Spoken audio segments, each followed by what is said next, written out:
Leave it. Hi, my name is Latoska Goodwin, and I am making Italian Philly Cheesesteak Stromboli. I have my 5-year-old filming me, so bear with us. I hope there's no technical difficulties. What I've done, and we missed the first part, so I'm going to try and recap. I have cut up some ribeye steak in thin strips, and I am browning them in the skillet right now. And I added some various seasonings. I used some seasoned salt, I used some thyme, I used some oregano, some onion powder, and the garlic powder. I did not use pepper because a long time ago I saw like Aretha Franklin on one of the cooking shows, and she said you don't want to season your beef with pepper because it makes it tough. So I didn't do that. And then now once I get done browning this, I'm going to add it to my crock pot. And I'm going to let it cook for a little while. I do have some clippings of the fat. I just want to show you. I did trim the fat, but I left a little bit on for flavoring. So now what I'm going to do is, I got that all browned. I'm going to turn my fire off. And I'm going to just add it. I'm going to add the little bit of oil that I use to cook it also. That's going to give me a little more flavor to this. I'm going to open up my beef broth. And I'm just going to pour it over there liberally. I'm going to give it a good amount in there so it has some juice. And you don't need to just fill it up though. I'm going to show you. I'm probably only going to put about that much in because the meat will make its own juice. And then we will cover that and let it simmer for a couple hours.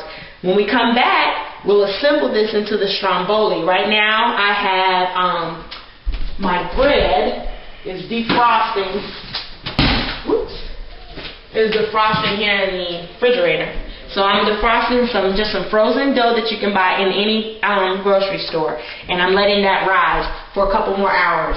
And when that's ready, we'll go ahead and get our meat, and we'll get our cheeses and our veggies all on there. I'll see you back. All right, and then we're back. I've had my meat cooking for about 4 hours in the crock pot. And I've turned that off, and I got a little bit of juice. Now what I'm going to do, I'm going to take some veggies that I've cut up. I got some green pepper. I got some onion. And I have some baby bellas. So we're just going to get those softened a little bit before we put them into our Philly sandwich, or our Philly stromboli.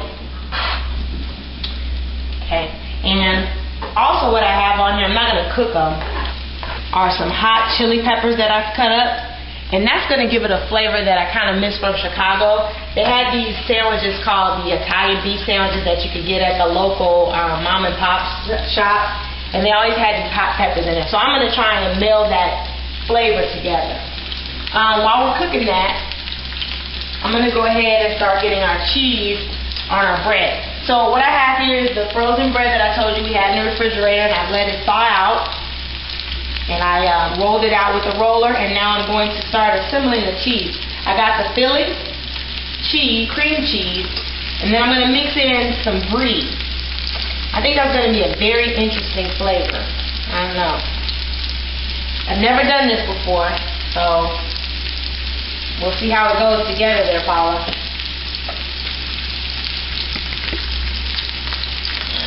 Get those pieces out like that. And so what's going to happen is this is going to melt real nice together. And I'm going to try and take a knife and smooth it out just a bit. The cream cheese is more spreadable than that brie. So that it's not so thick. And what I did, I didn't use a whole packet of the Philadelphia cream cheese. I'm just using half of that pack for one stromboli. And I'm going to make 2. But we'll just look at this one right now. Okay? So what I've done is I've spread that cream cheese on the bottom, and now I'm taking my fingers and kind of flattening the brie a little bit along the cream cheese path that I made. And our veggies are getting done over here, and I am just about ready for them. Look how pretty that is. Alright, so I think those are done. I'm going to go ahead and turn that off. Let me wipe my hands a little bit.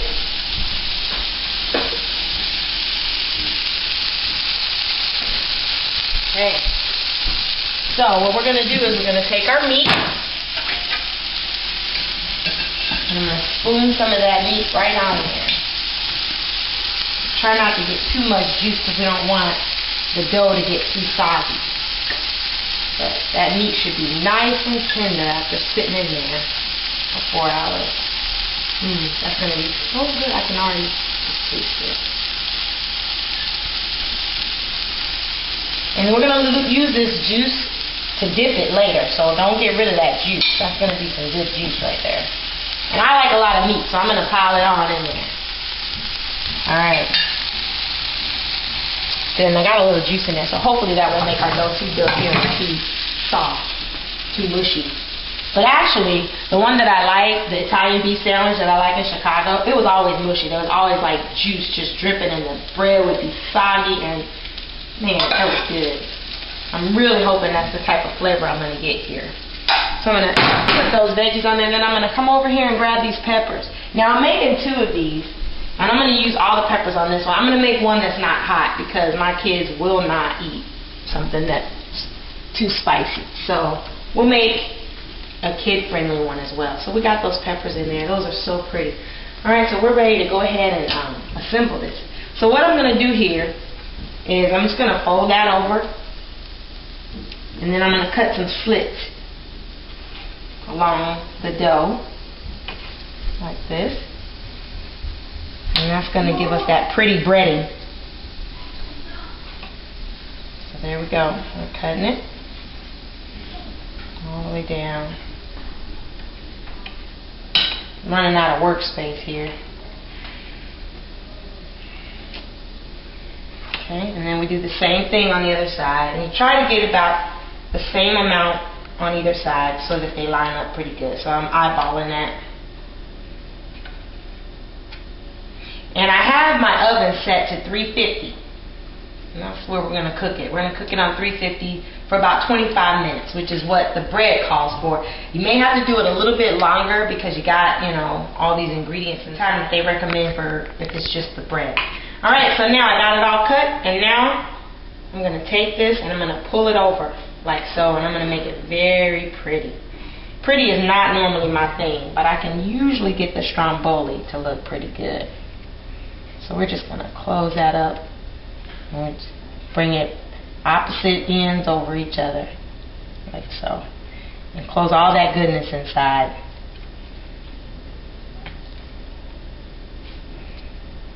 Yummy. Alright, and then I'm going to end that and close that up. And then what you want to do is you want to take, I have a little bit of egg and water mixed in there. I'm just going to take my hands in there like this, and I'm going to run that along here, and this will give it a nice golden color. It's going to be really pretty when it comes out of the oven.